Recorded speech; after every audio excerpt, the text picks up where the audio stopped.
Thanks for joining us on the Christian Resistance. My name is Josh Brister, and I'm here with John Dunfee. And we are going to be talking about proclaiming the gospel of Jesus Christ by using apologetics, specifically a new kind of apologetic methodology called cultural apologetics.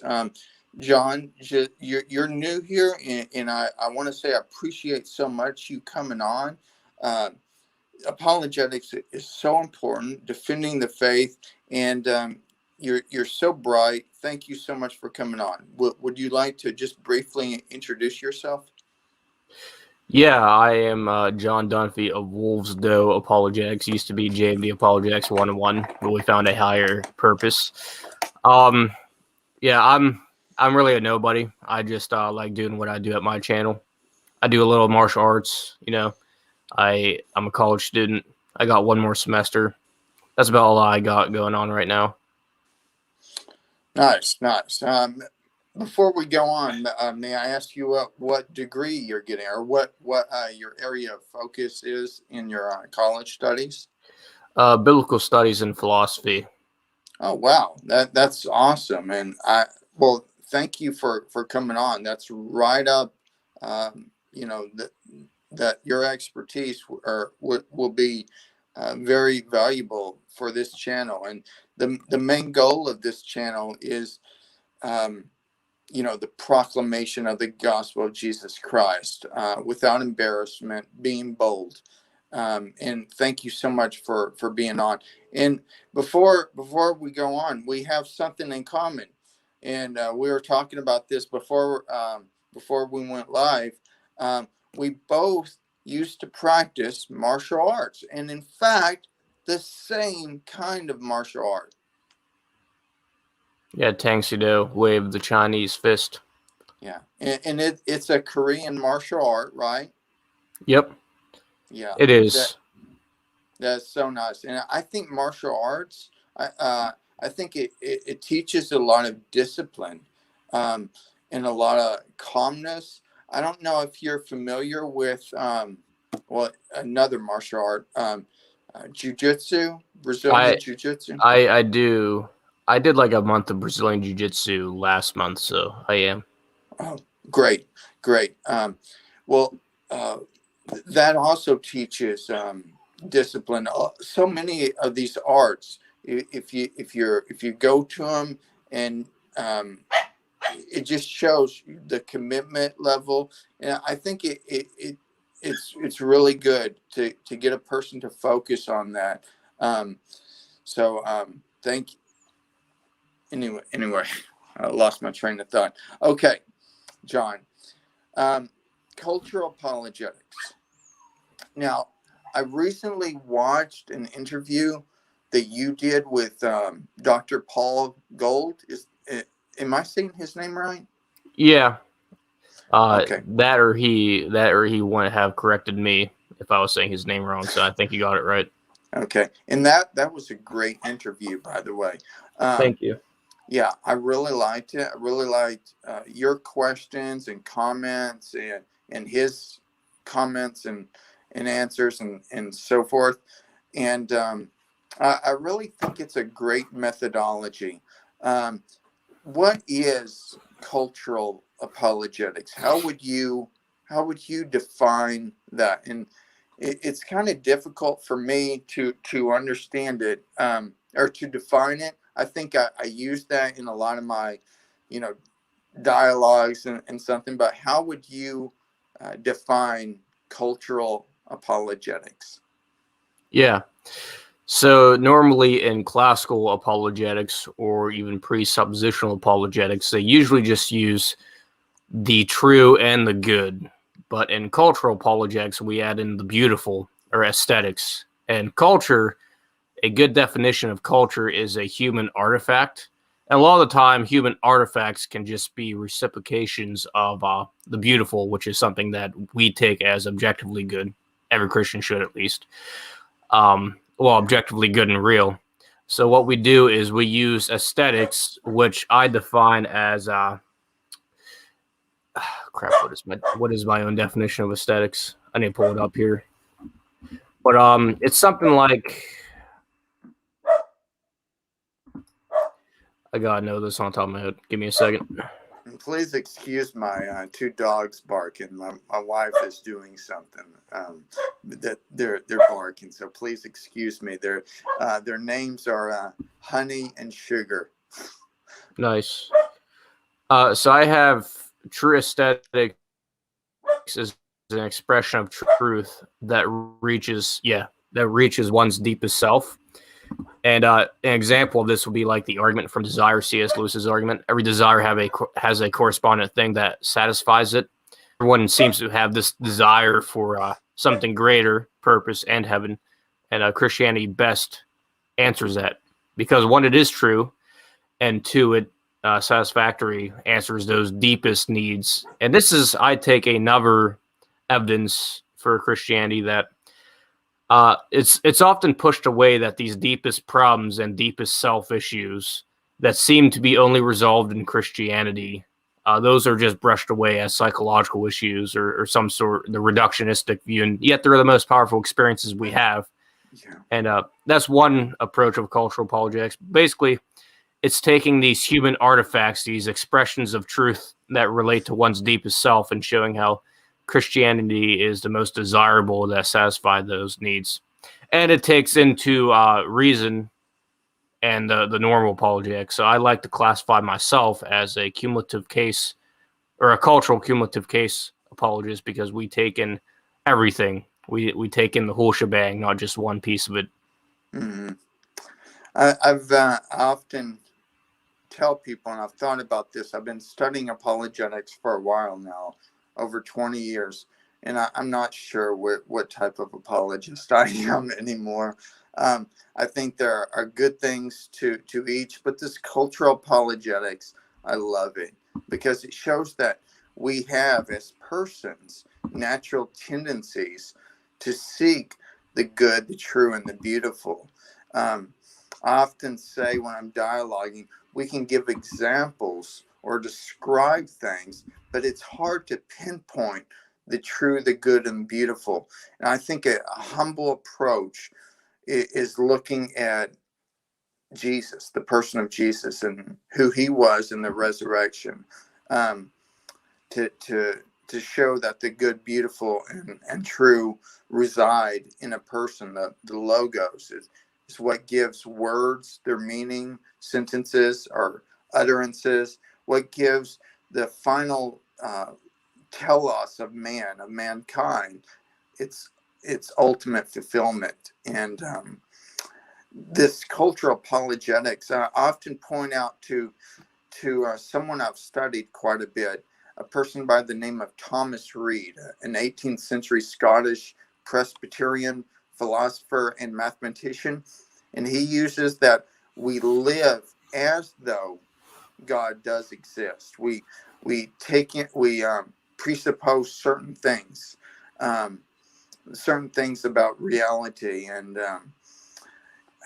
I think it's just because we're persons and we all have a commonality. And what best explains that? Christianity. I think Paul Gold would say something like that. I'm sure he studied Thomas Reid.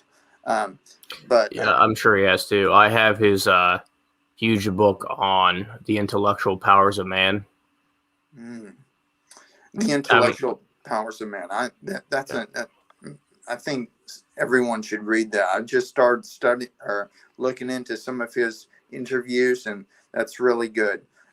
So if you had to differentiate cultural apologetics from the classical or the evidentiary apologetics, such as like a Gary Habermas, or historical apologetics such as Gary Habermas, or the presuppositional, you would say cultural apologetics aims at the true, the good, and the beautiful.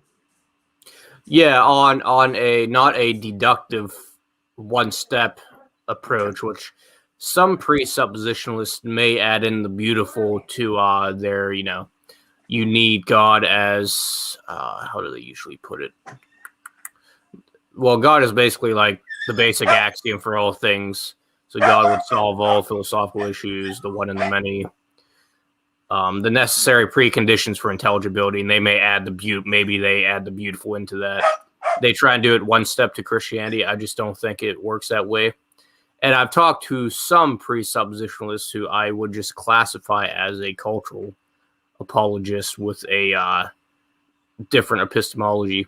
But like I do take the cumulative case, which J. Warner Wallace is most, I wouldn't say known for, but popularizing, since, you know, he has cumulative cases in his court cases when he was the cold case detective for quite a while.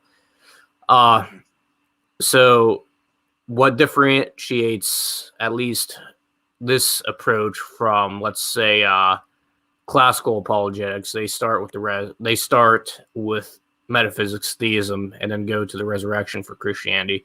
This approach is a way of making Christianity as rationally possible to those who just won't accept the aesthetics and so on and other arguments for Christianity. So they sort of do the bare minimum, hence Gary Habermas's minimal facts approach, while me and others are working on a maximum facts approach.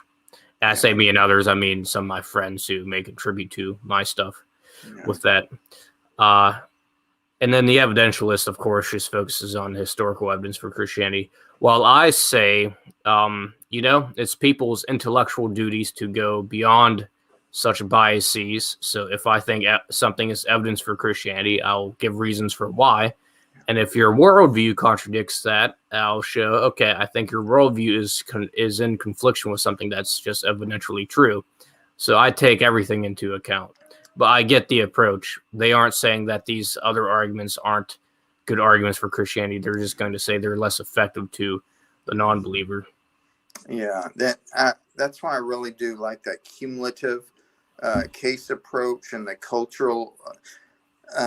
Like I said, I tend to blend all these. They become blurry at some point. I think Paul in Acts 17 and different places, I think he incorporates, you know, different apologetic styles to different groups, to different settings, and it's just so hard. I don't even know. I think a Christ-centered apologetic, that's all we can, or, you know, that's all we can strive for, and then the rest is just preference. But I love the cumulative case with the cultural apologetics, you know, to combine them in some way. Now, let me ask you first something that goes in before apologetics. Why do you think it's important to use apologetics in the first place? A lot of people would say, you know, belief in God is just your personal taste. You know, there are so many views out there. Who are you to say that something is true? Why would you think apologetics is necessary in proclaiming the gospel of Jesus Christ? No, it seems your question presupposes two groups, the relativists and Christians in general. So would you like me to address both or just one or the other? Let's start with the relativists. Yeah.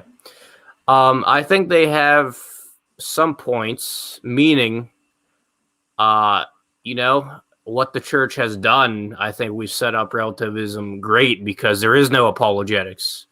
And hence people just say, you know, who are you to claim this is true? And they're right. Who are we to claim this is true when we don't even know what is true and why it's true? So to give a little leeway to the relativists, we've sort of set up that environment in the church. I made a few posts on my website, social media, and YouTube channel about this yesterday. But on the flip side, you know, they are also lazy thinking. Relativism, I sum up in one cliche. People encourage other people's flaws because they don't want to see theirs, and hence, if you get rid of objective morality and any sort of standard, it's like you can live any way you want to. And this isn't like sinners want to sin and that type of reasoning. It's like people just want to be comfortable, and the comfort zone in general is just not a good thing. You know, it encourages laziness, encourages vices in some cases, and is the defeater for any sort of virtue. Yeah. So I do view it as the excuse to not make change and to pursue what is true. It's almost like a passive lifestyle, just not making any judgments whatsoever. It's lukewarm. Lukewarmness. And that's what the church is. So the church has created this in our culture because the church was the biggest influence before this came about, I think, and at least in our country, because in very, very, very little apologetics in the early 2000s and upwards to now, and hence people my age don't know what they believe and why, and hence when they go to things like relativism, which makes zero sense, because I just criticized it on a character level, but like on an epistemological level, you're telling me that at least objectively you can't tell others or you can't know, and that's just fallacious reasoning. Yeah, and I would also say before they can even speak, they carry with them certain assumptions, and by speaking they can. I think, as Jordan Peterson would say, they're living embodiments of the logos by even communicating. So they're presupposing different things. And again, I'm not a presuppositionalist, but I like to incorporate various type of methods. So I would you made a great point, that lukewarmness, that not want to interact with with the environment, not making to make any not making to wanting to make any interpretations or of a phenomena of reality as it is. And I think that is a lazy position. Now, what would you say to the Christians or to others about what I just said about why do we need apologetics? Yes. Well, firstly, it's a duty. 1 Peter 3:15, give a defense in the hope they have within you, but do this with gentleness and respect. And that's not for you. Even if you don't need apologetics, other people do. And as Christians, the Great Commission, spread the gospel to every living creature, and I think all to the corners of the earth, or that may be in Revelation. But we just are in a crowd where apologetics is necessary. So I'm of the mindset where it's like it's a virtue and you should love it by default, because love the Lord with all your mind is great, and studying that deeper theology and going beyond the basic apologetics like Frank Turek, even William Lane Craig with his book On Guard, and other Sean McDowell, Josh McDowell, those books. But like diving into the more cool and advanced stuff is very refreshing to the mind. So there is not an exercise of the mind in the church, and hence why there's so many issues and heart issues as well. Yeah, that's a very good point. I do think there's a certain strands within Christianity. There's an anti-intellectual view, not everywhere, but there are significant strands of that. And I think the new atheists that came around in about 2006 or so really awakened a lot of people and kind of filled a vacuum and got Christians to thinking more intellectually. So I think we're living in a revival of Christian apologetics today. Really a golden age. right now. Do you have any comment on that?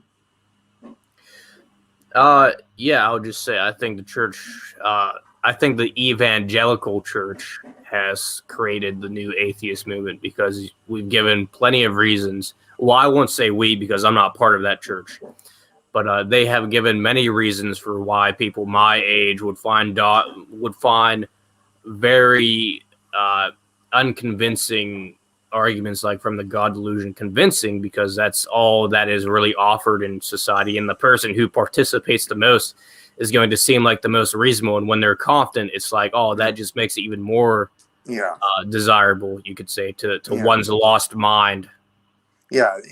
Because they were, even if they weren't given good reasons for their skepticism, they were participating and trying to give an explanation. And then, I totally see that. Let me ask you this. How do you think the church at large or people at large can start getting away with this anti-intellectual climate and really start to adopt what the early church, what large periods of the church had, that intellectual vigor of the mind, that love of the mind. Jesus said, love the Lord your God with all your heart and mind and soul and with all your strength. How can the church do that today? By reading scripture and reading the Proverbs. Firstly, the fear of the Lord is beginning of wisdom and knowledge. And of course, I'm not going precept. I think people can have epistemological justification outside the church and some wisdom. And also on the flip side, they did have some fear of the Lord because they admitted to themselves there is this thing called truth and wisdom, and that's beyond my, personal preference or opinion. So they followed that. So they had reverence for the truth and wisdom. Yeah. And I won't say fear, but what fear of the Lord truly means. I define that as once we admit God knows better than us, then the real trading begins. So having real fear of the Lord, so getting rid of that lukewarmness and diving into the real intellectual work that needs to be done on their end, and look at channels like mine and the channels I supply for certain topics, and go to my website. I'm trying to make a short curriculum for Christians to live under the phrase, once you admit God knows better than I, the real training begins, both intellectually, physically, and other areas of life, because knowledge is not just epistemological, it's relational, it's procedural. It's like, how do I build something? So wisdom takes on many forms and shapes, and hence so does that knowledge.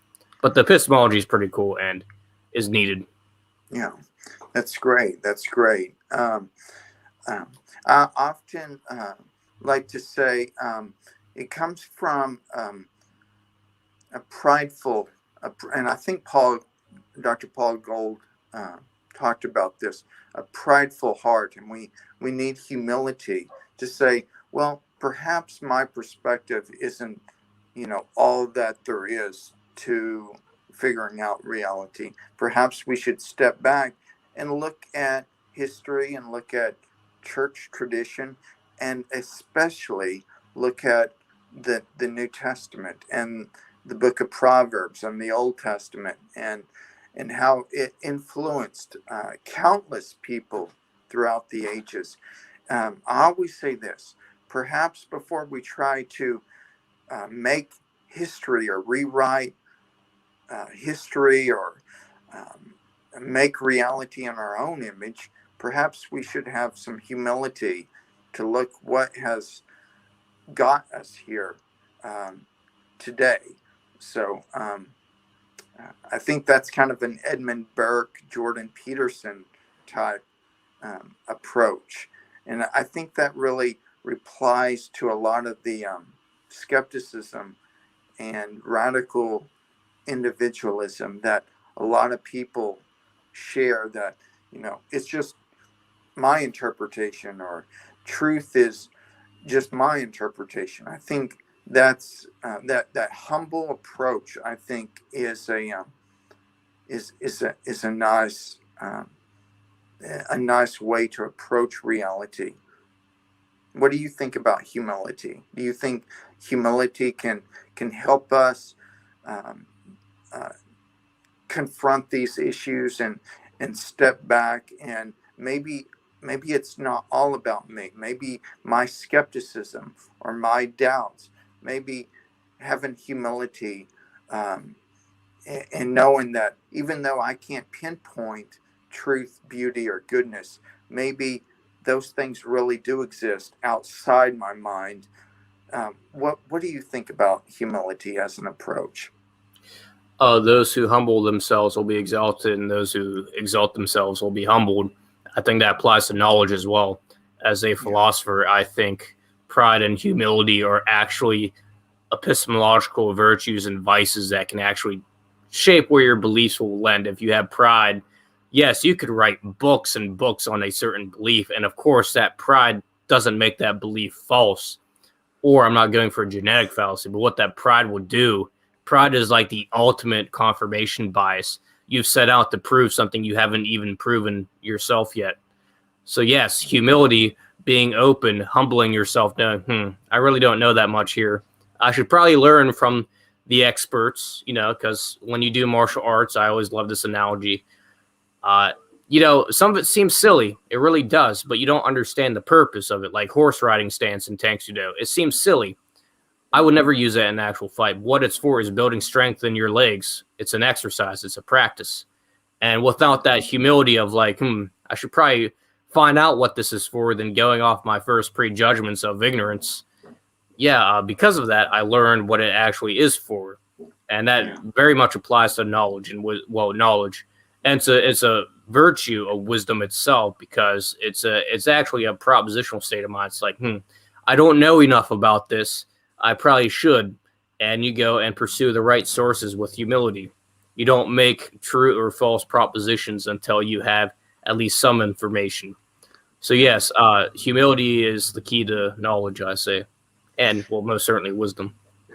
I think humility would show that there really is truth, beauty, and goodness, and we're just fallible, finite, contingent creatures. I think humility points to being a follower of Jesus. I think in taking it to its furthest, um, and humility is a big pill to swallow. I think we all deal with it, all of us.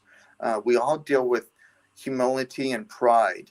Um, I think we all need to step back and before speaking, and this includes me, of course, includes all of us, we should learn to listen and not just listen to uh, the people's words, but um, listen to our conscience. Listen to what is God is here. Um, you know, so I think humility, that humble approach, can really show us a lot of ourselves, a lot of God, and reveal God. Um, I think that's a lot of what Romans 1 and 2 say a lot. The more humble I am, John, the more I recognize that sin is something that we all have. That's something that I have, and I'm sure we all have it. But even more than that, it's something that I have, and I think we all need to recognize that. Um, I think we need an answer to that sin. Paul talks about in the book of Romans, we can't do what we want, and what we want to do, we can't do because of that sin nature. I believe it's Romans 5 or 6 or 7. I can't remember what chapter, but I think that sin nature. I think that's something that's properly basic. Now, people can try to explain it away, but I think it's always there. I think we always have the proclivity to sin.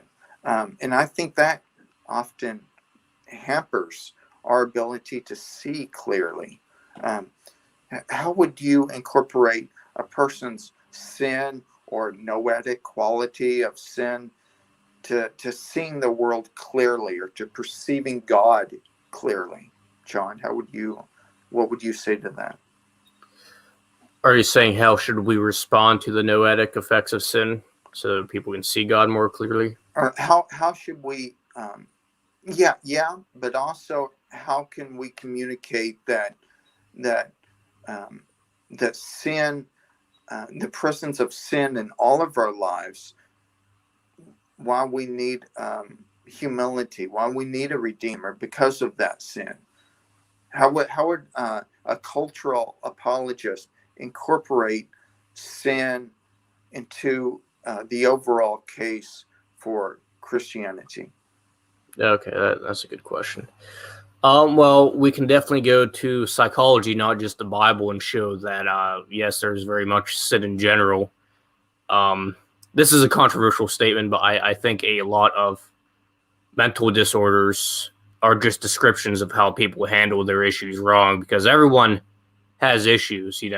There's never such thing as a bad student, always a bad teacher, as Mr. Miyagi says from the Karate Kid movies. I like that reference. Oh, it's perfect. And people have their issues, and sin is an easy way to deal with them. It's the instant gratification. It's the thing that says, oh, I'm better than my issues. My issues aren't actually real. And you handle this no matter what vice you go through. And a lot of the time, that is what sin is. You go into a pleasure that feels good, and you indulge in that. Or you indulge in something that gives you pleasure. And it's a killer of vice. And as Clement of Alexandria would say, I think it's like the beginning of vice is, I can't remember the quote, but how I would incorporate sin into that would be pointing to, studies. And it's like people are really deceptive deep down. Yeah. It's a great point. Yeah, you can really point to psychology and show that people are just deceptive and avoid their issues. Mm-hmm. And, what we call sin, or what we call going to instant gratification, hence hookup culture, hence the toxicity that is dating nowadays for people my age, where if you're like a nice person, a gentleman, you're called a simp and weak. And that's just a cultural way of showing sin is cooler than what is good, what is beautiful, what is pious, what is commendable, Philippians 4:8. And that's just one example where it's like, geez. And then you look at people's actual relationships and dating life because of those decisions, and they're in all these broken relationships, and, they're wondering, why am I going through this? Where is God? And it's like, we are putting ourselves there. So that's one of the best examples I can think of on top of my head. I guess politics, too, would be one, because people clearly go by sinful tactics to make the other person look bad, and there's no open-mindedness or truthfulness in politics nowadays, hence why I got out of it, because there's no love of virtue. And another way is this idea of giving one an honest chance in any form of relationship. I think relationships are the best way to show this, like the divorce rate in this country, so many broken relationships. Yeah. Well, even the ideas of abortion, because those just stem from bad relationships and broken relationships. Yeah. So hence there's no guidance of, we have this child now. Well, we don't even call it child. Yeah. How should we handle this unexpected, unwanted pregnancy? And it's like, geez, you have no guidance to your sexual life, even outside a marriage or Christian context. So we can show that there's not really a basic sense of morality in this country. Only when it comes to keeping your lifestyle do we have so-called morals, where it's like, hey, don't point out their flaws, maybe look at yours, but then in the meantime, I'm not going to look at mine. Yeah. And then you realize there are just people who are so broken in this country, not because of anything they did, but because they were never given an honest chance on any level, even as a friend. And because of that, Jokers are created, hence, DC Comics, because no one gave the Joker an honest chance. And, you see that in some of the backstories. And hence you see why there are mentally ill people in this country, is because they've never been given the right mental health, the right friendship, because Aristotle clearly shows we're social beings and we need that. Many children are neglected too, which leads to just a bad life in general. Yeah. And some are not safe from that. That may not be as relevant to your question, but the fact that there are people of such conditions, and that we live in our own atmospheres and we completely ignore those people.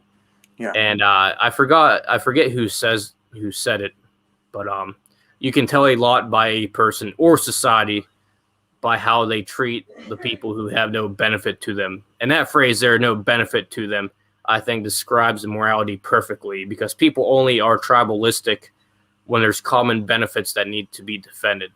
So I think many communities, I won't name specific names, I think they are only united not by truth and virtue or pleasantness, but by we have this common lifestyle that helps us with our issues. Anyone, and they sort of recognize anyone who attacks this is basically an enemy, and anything they have to say we have to knock down without reasonable thinking. And while some in such communities may have more reasonable thinking or thinkers, it is not the whole community, you could say. But the church has given them that option, which ultimately I should say the evangelical church, I will say, they once had a bad teacher, but then they went to probably an even worse teacher in some respects. Mm-hmm.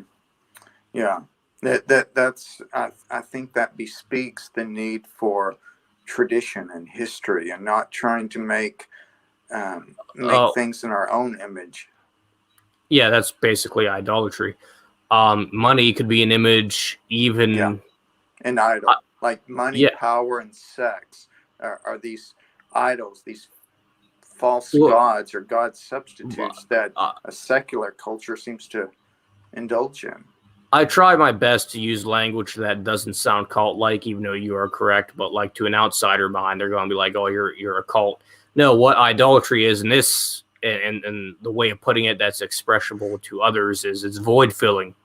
Relationships are idols. People, you hear this term of a hopeless romantic, and it's like they want to fall in love with love. So love is their idol, and as Lewis says in The Four Loves, those who are in love and are opposed to, they feel like martyrs, and they're not truly in love.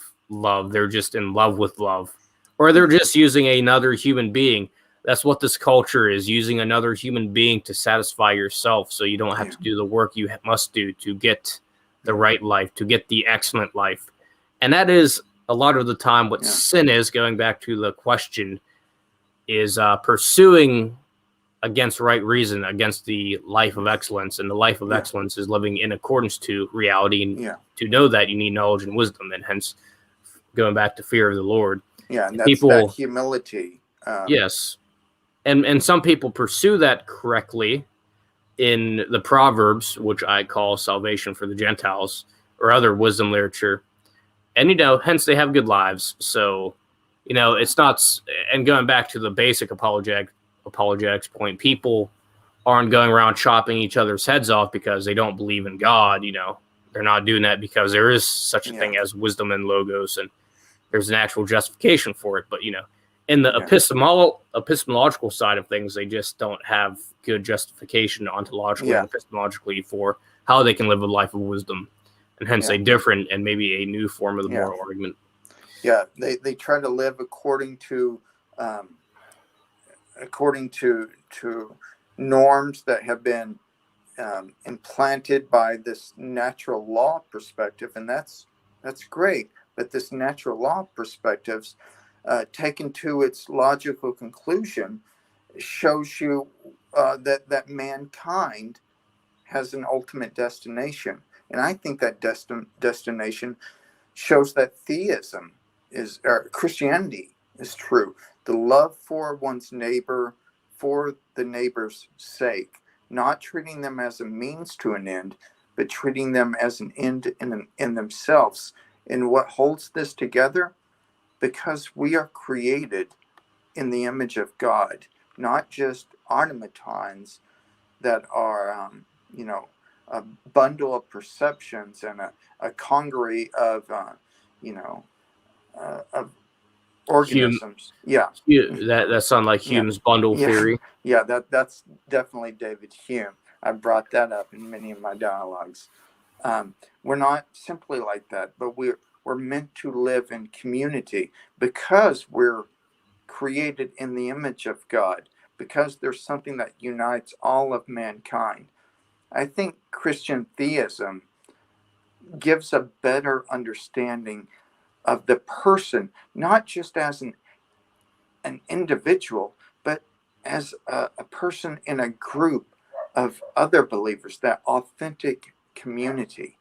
I think teaching virtue in such a community would help a lot of people, would solve a lot of our problems like abortion or euthanasia or hookup culture or so many other things. So I think teaching virtue, natural theology, I think all this has a lot of real life ramifications for how people live and function. Um, Most I definitely. I always say that people live and function as if God does exist, but again, I think a lot of people have different idols too. John, in our closing, and I don't want to hold you too much longer, but in our closing, do you have anything to add to that how maybe we could solve a lot of our issues um, today, a lot of the social problems in the world by maybe teaching virtue, by teaching natural law, by not being so morally ambiguous, but by saying that certain things are right and certain things are wrong. Um, how do you think Christianity could solve a lot of our social problems today? Yeah, unfortunately, we can't put things in moral to appeal to people outside. I can never appeal to moral intuitions, what you ought to do. So you got to frame it like this, And going back to sin and cultural apologetics, what has your best interest in mind? And something that cut offs everything that is about you, or what you are as a human being, hence certain forms of sin, or what us Christians would call sin.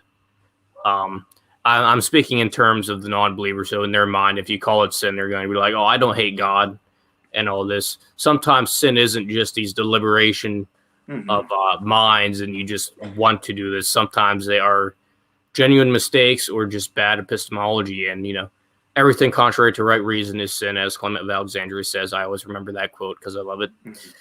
So Christianity, I think, has everyone's best interest in mind because it is the best worldview that accounts for wisdom.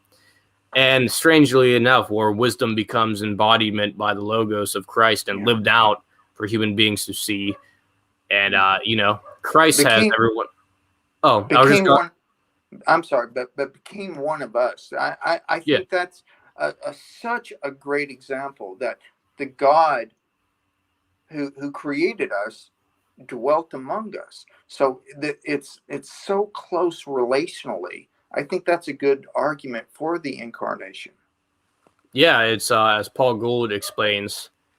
I forget where he gets this from, but it's the greatest possible story ever told, and yet is told, and is greater than any Marvel comic or DC comic, because you have the ultimate metaphysics of a perfect being, or in some cases, maximally great being.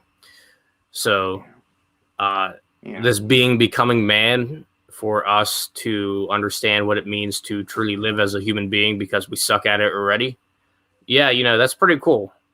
Um, and people brush that off from an outsider's perspective, and even sometimes Christians do too. They don't even realize that on a deeper level, and it's the lukewarm Christians that annoy me the most because the Church of Laodicea, that is the American church nowadays, and hence when Christ says, I'll vomit you out, it's like, yeah, you are probably the main reason, unfortunately, why these options exist for people, because there's bad thinking where the best thinking should be, because wisdom has everyone's best interest in mind. And wisdom, the logos, a person, has your best interest in mind. And that offers so much more than these other worldviews like relativism, naturalism. I got a book called 8 Worldviews, where there's individualism, materialism, all these other worldviews, because they're half-truths. You know, that's what our culture is half-truths, because there's no love of wisdom. And some of the greatest lovers of wisdom were Christians or theists, you know, classical theists.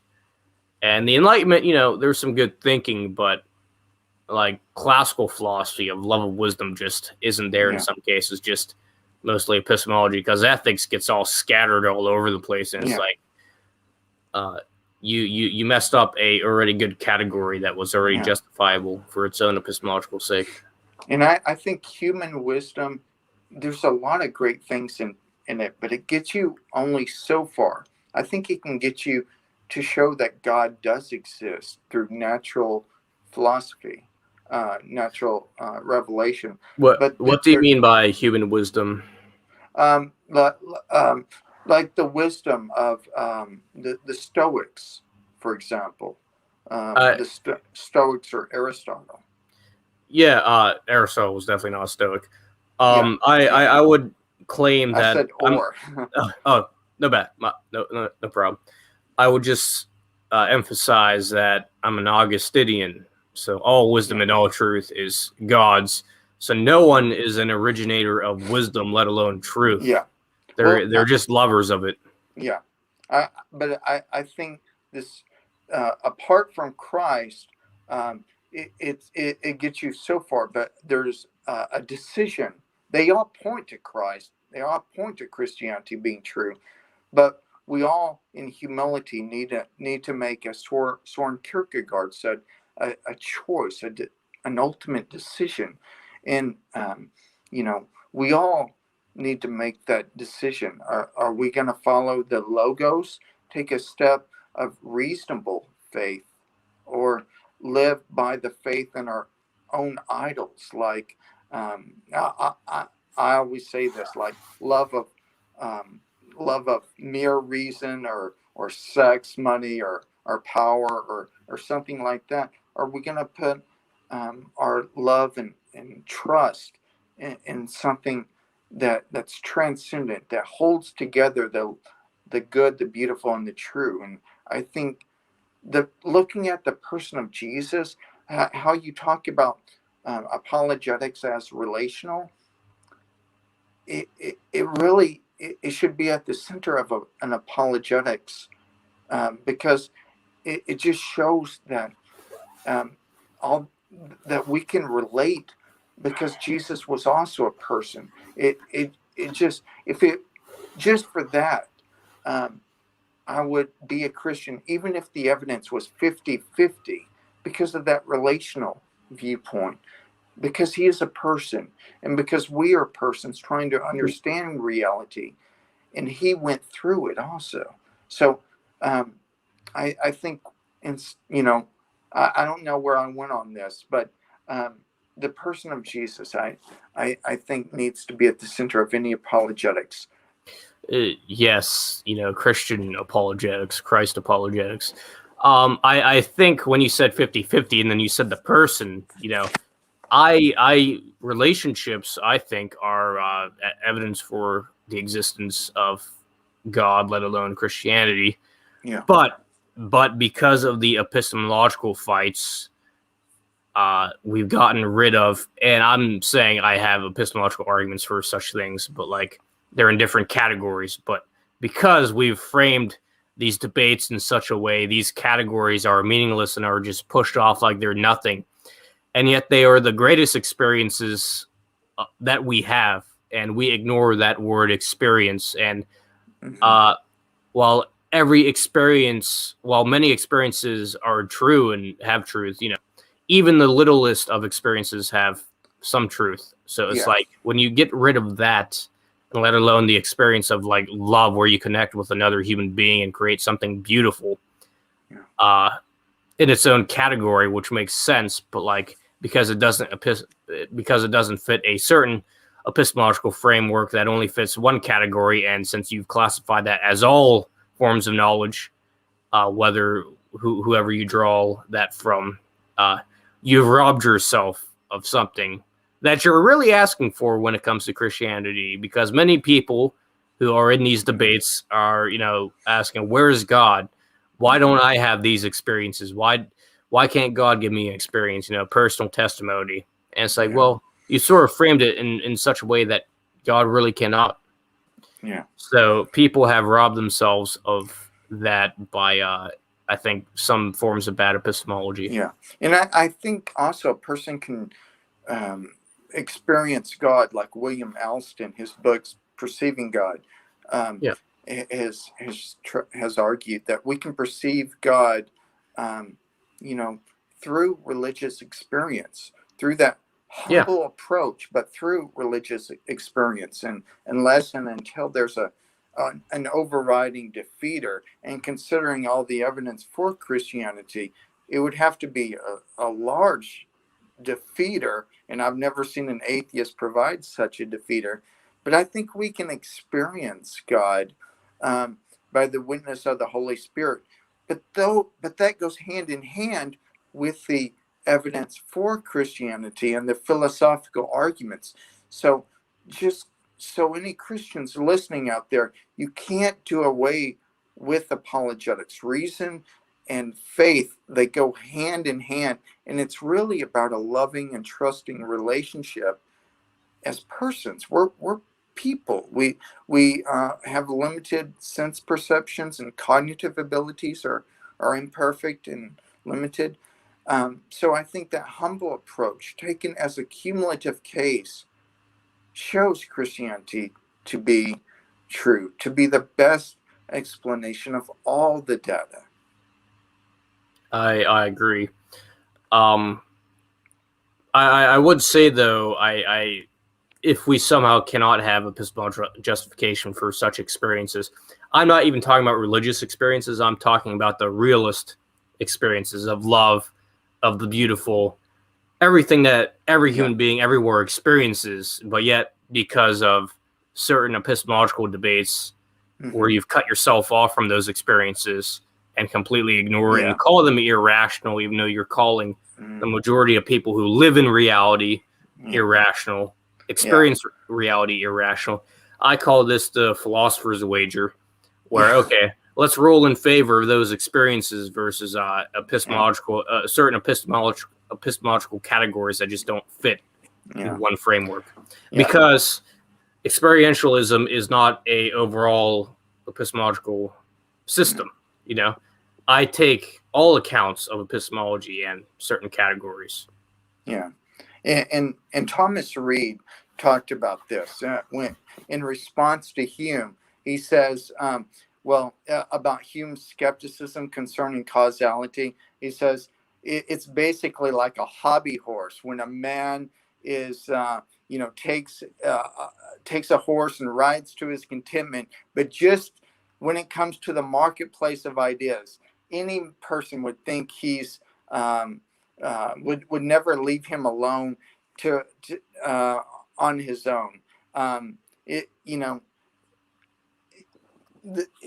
There is, I say to people, skepticism itself is not a virtue. Trusting in one's cognitive and sensory abilities is a virtue. And we can't get rid of the person, even if when we sense or experience love or goodness or beauty, we can't just write them off as subjective. It's funny because these experiences are the things that seem to overwhelm our minds the most. And when you ignore that, I think you're robbing yourself. And there aren't really consequences, going back to the philosopher's wager. There's not really an epistemological.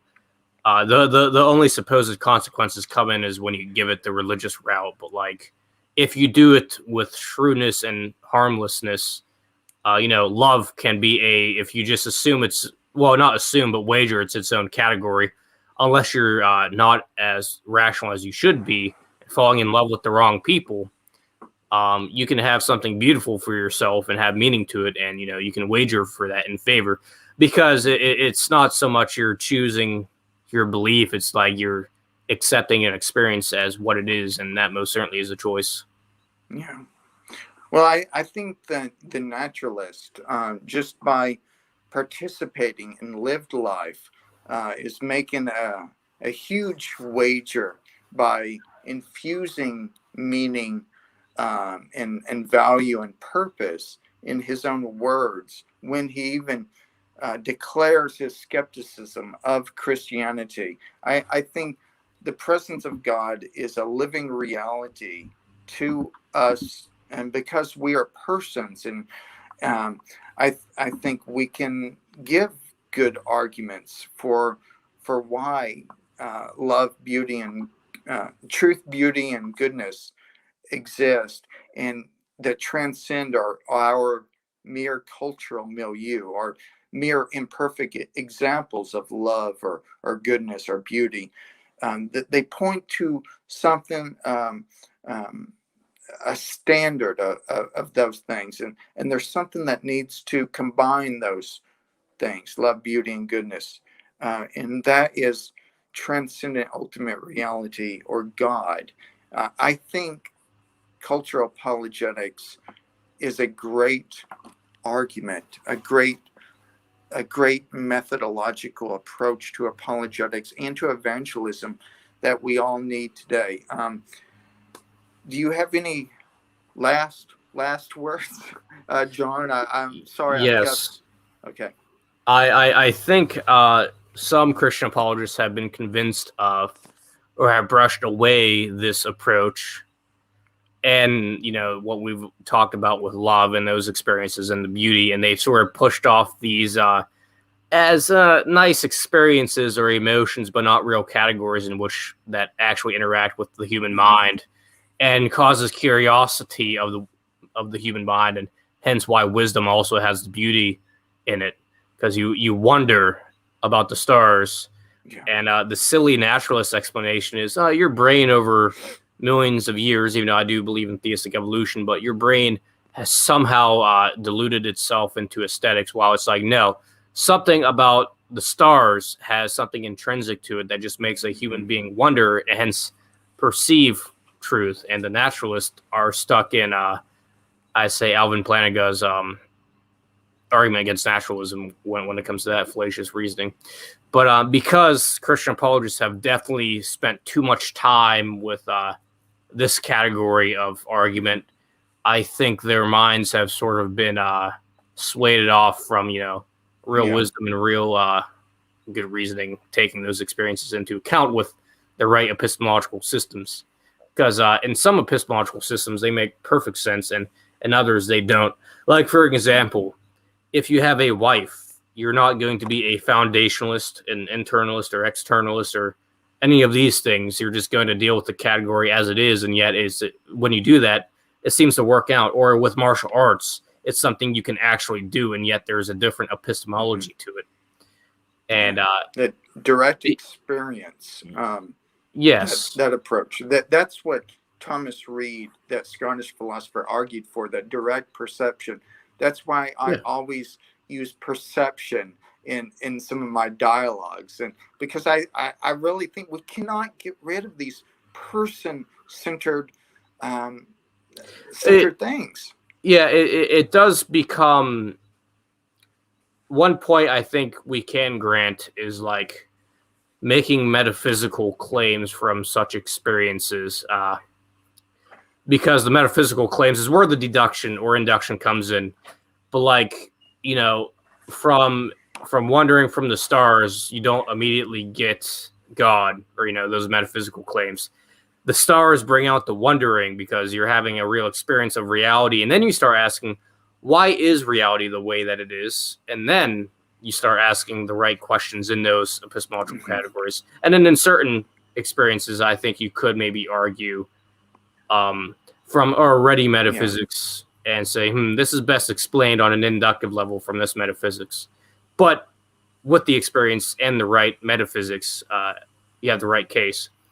But a lot of Christian apologists have the right metaphysics, but then throw out the whole overall case, which is robbing some people of what they need to hear.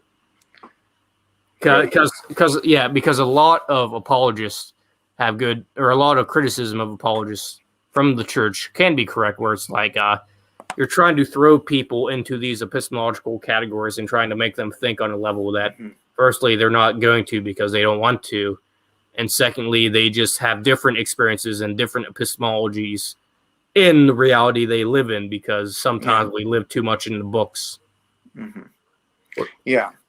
I like to argue from common sense, and common sense is cultural apologetics, the way that Thomas Reed talks about these things we take for granted, truth, beauty, and goodness, and it tries to argue for them, but by not reducing the person to something that we've never observed, the Maxwellian, table, psychological table, but interpreting them in real life, how they point to a personal agent that is the author, that is the center of these, the ground of being of truth, beauty, and goodness. So your interview with Paul Gold, please, if you're listening to this, please go listen to that. A great interview. Cultural apologetics. This is something we all need to know. We all need to incorporate in evangelism, in the proclamation of the gospel of Jesus Christ. I think it's really important. John, thank you so much for being here. I do appreciate it. No problem. God bless you all, and everybody have a good day. Bye-bye.